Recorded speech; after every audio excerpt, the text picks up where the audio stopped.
Assalamualaikum warahmatullahi wabarakatuh. Hello everyone, my name is Rifqi Raziqan from Entre Class 69. Today I'll be sharing a presentation on how we can use the fishbone diagram to analyze the root cause of problem within our operations. This tool is commonly known as fishbone diagram due to its structure. We will be looking to a more comprehensive view in the later slide, but it's also referred to as Ishikawa or cause-effect diagram. It is a simple yet powerful technique to support root cause analysis and structure problem solving in a variety of settings within your organization, company, but you can also apply it in your daily life. Let's move on. First, let's talk about the introduction. When the problem occurs in your organization, it is natural to address what we see on the surface. However, unless we take the time to understand the underlying causes, the problem is likely to return. This is a common problem faced by companies, not big, also small, SMEs, and also big corporations. Root cause analysis, or RCA, is a methodology that helps us identify these deeper issues. It's commonly used in operation, quality control, logistics, and service delivery. It can also be used in your daily life, marketing, and so on and so forth. The possibility is limitless. The goal to fix the root, not just the symptom, which lead to more lasting and effective solution. Let's move on. First, what is a fishbone diagram? The fishbone diagram was developed by Kaoru Ishikawa in the 1960s as a tool for quality management. The diagram visually organizes costs into categories, helping teams see the bigger picture of why a problem might be happening. It's particularly used in team settings because it encourages broad thinking and collaborative analysis. The names come from its shape, which is a fishbone, which resembles the skeleton of a fish, with the problem at the head and the potential causes branching off from the spine.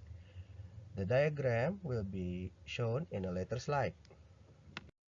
Now, let's see a component of a fishbone diagram.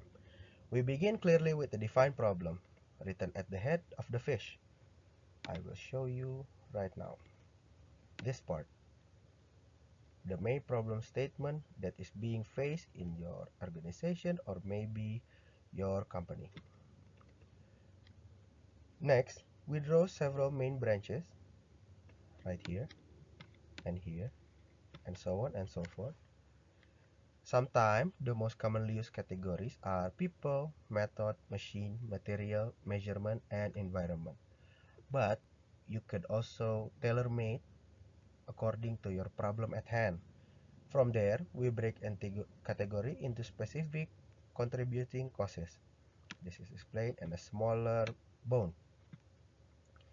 The small bone leads to our final conclusion about the root cause. Let's move on. Before I show you a real life case that is being shown in a later slide, I'm going to tell you why we use a fishbone diagram. Firstly, it's visual. It's easier to see and easier to understand, making it easier for teams to follow the logic behind the analysis. Second, it is structured, which means you won't miss key causes. It encourages team to brainstorm in a way that's both broad and deep. It's also help avoid blame game by focusing on system and processes, not individuals. Overall, it's a great tool for driving continuous improvement and solving recurring problem at the root. Let's move on. Now, steps to use a fishbone diagram. I will show you in a brief manner. Step 1. Clearly define the problem. Make sure everyone in your company agrees on what you're trying to solve. Step 2. Choose your main categories. Depending on your industry, this may vary. Step 3. Brainstorm potential causes for each category. Don't limit your ideas. Step 4. Analyze and group these causes based on the patterns or data. Step 5. Dig deeper into the most likely cause and validate with data. This is important to avoid guesswork and blaming. then implement corrective actions accordingly. Now, here is an example of a real-life problem. This is used in my company, which have a high turnover rate of employee, clearly stated in the head of the fish. Now, let's move on to the big bones, including first process, compensation, technology, management, people, and work environment. This comprehensive view makes it easier to identify what to fix in what order. You can see here, the small bones clearly explain some of the root cause that may be causing this problem. Let's move on. Now, to analyze this problem effectively using this method, always includes the right team member, those closest to the process, and also use data to support your finding rather than relying on guesswork.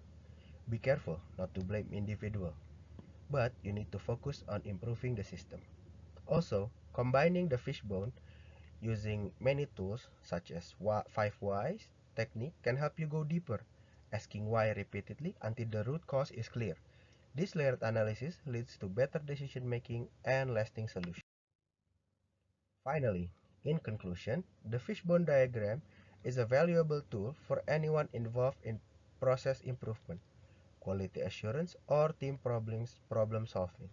It gives structure to your analysis and helps avoid common traps like superficial fixes. When used correctly, it can lead to a meaningful long-term improvement and encourage you to try applying this tool in your own projects or team discussion. It might change the way you approach recurring problems. Thanks for your attention. Good night.